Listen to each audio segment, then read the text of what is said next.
Page number 59 ઉપર આપેલ વિચારો અને શોધોમાં જોઈએ. નીચેની સંખ્યા રેખાઓ પર અંકિત સંખ્યાઓ ઓળખો અને બાકીના સ્થાનો પર યોગ્ય સંખ્યા અંકિત કરો.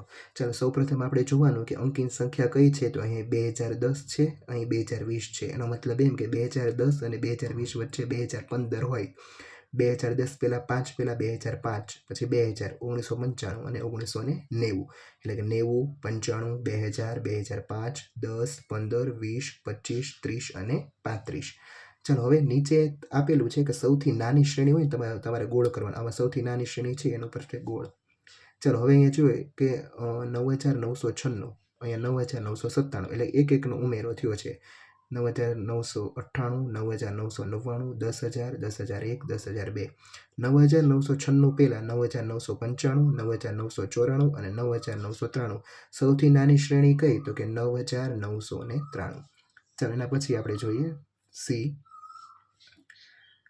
15,077, 15,078, 15,079, 15,080, 15,081, 15,082, 15,083 આપેલા છે.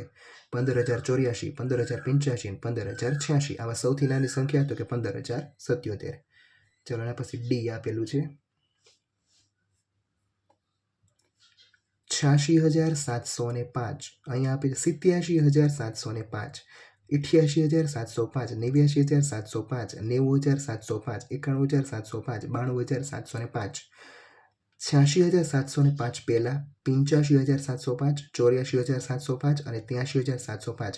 આ બધી શ્રેણીમાં સૌથી નાની તો કે 83,705. જો ઉપર આપેલ દરેક શ્રેણીમાં સૌથી નાની સંખ્યાની ફરતે વર્તુળ કરો અને સૌથી મોટી સંખ્યાની ફરતે ચોરસ કરો. ચાલો હવે આપણે મોટી સંખ્યા ફરતે આપણે ચોરસ કરીશું. આ સૌથી મોટી, આ પણ સૌથી મોટી, આ પણ સૌથી મોટી અને આ પણ સૌથી મોટી. ચાલો તો કઈ રીતે ખબર પડે? તો કે બે સંખ્યાઓને જોઈને ખબર પડે કે આગળના અંકો આપણે કઈ રીતે મૂકવા. તો અહીં આપેલ છે પેજ નંબર 59 ઉપર આપેલ વિચારોને શોધો છે તે અહીં પૂર્ણ થાય છે. હવે આપણે બીજા વિચારોને શોધોમાં મળશું. Thank you.